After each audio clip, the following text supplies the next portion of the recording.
Dubai ખાતે હવાલાથી કરોડોની રકમ અમદાવાદની આંગળીયા પેઢીમાં આવતી હતી અને તે રકમના બદલામાં આંગળીયાનો માલિક મિતેશ ઠક્કર આરોપી ઓમ પંડ્યાના કહેવાથી અંકિત બુંદેલાના વોલેટમાં ઓનલાઈન યુએસડીટી ટ્રાન્સફર કરી દીધો હતો, જેને પણ એસઓજીએ દબોચી લીધો છે।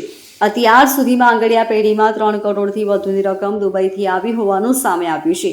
એસઓજીના પીઆઈ સોનારા સાહેબ તથા તેના સ્ટાફે અમદાવાદ ખાતેથી 3ને પકડી લાવી વધુ 2 આરોપીને સુરતથી પકડી પાડ્યા છે।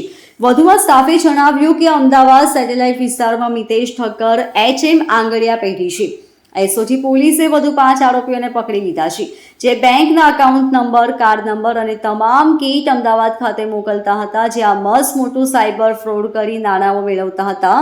નાણાં અમદાવાદ ખાતે આંગળીયા પેઢીમાંથી મંગાવતા હતા, જે તે લોકોને યુએસડીટી કરન્સીમાં ફેરવી અમદાવાદથી ઓનલાઈન ટ્રાન્સફર કરવાનું કામ કરતા હતા। આ સમગ્ર ઇન્ટરનેશનલ સાયબર ફ્રોડમાં આ પહેલા 11 જેટલા આરોપીઓ પકડાઈ ચૂક્યા છે, જેઓની પૂછપરછમાં હાલ પકડાયેલા આરોપીઓનું નામ સામે આવ્યું હતું। અમદાવાદનો મહેશ ઓમ પંડ્યાના નામે આંગળીયું કરતો હતો।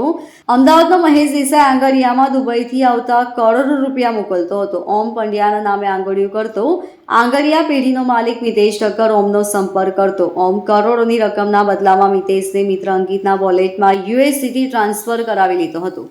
તારીખ 15/10/2024ના રોજ અઠવા પોસ્ટેની હદમાં એક મકબૂલ ડૉક્ટર અને એના ફેમિલી મેમ્બર્સ તથા અન્ય લોકો હવાલાનો એક કૌભાંડ ચલાવતા હતા।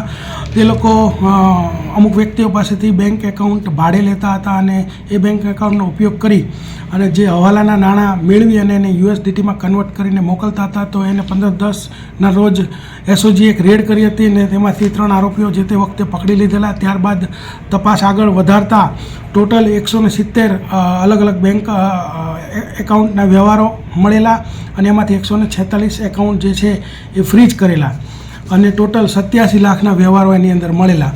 તો જે તે વખતે મકબૂલ ડૉક્ટરને એ લોકોની પૂછપરછ કરતાં આગળ એ જાણવા મળ્યું હતું કે ઓમ પંડ્યા જે વ્યક્તિ છે, મહેશ દેસાઈ છે કે જે દુબઈ રહે છે, એનો માણસ છે ને એ આનો આખો જે વ્યવહાર છે કરે છે। તો ઓમ પંડ્યાને ગત રોજ એરેસ્ટ કરેલો। ત્યારબાદ ખબર પડેલી કે એની સાથે બીજા 3 વ્યક્તિ જોડાયેલા છે, એક અલી મહેંદી અને એક અંકિત બુંદેલા। આ બંને જે લોકો છે એ મહેશ વતી જ ઓમ પંડ્યા સાથે જોડાઈને કામ કરતા હતા અને એ પણ આજ યુએસડીટીનું કન્વર્ટ કરવાનું કામ કરતા હતા અને કન્વર્ટ કરવામાં એમને જે યુએસડીટી આપતો વ્યક્તિ જે છે એ એચએમ આંગળીયા પેઢીનો જે ધારક છે જે મિતેશ ઠક્કર, તે આ લોકોને યુએસડીટી કોઈ પણ રીતે આપતો હતો। તો એ અલી મહેંદી, પછી અંકિત બુંદેલા અને મિતેશ ઠક્કર, આ 3 લોકોને ગતરોજ તારીખ 21/11ના રોજ એરેસ્ટ ધોરણસર કાર્યવાહી કરી એરેસ્ટ કરે છે।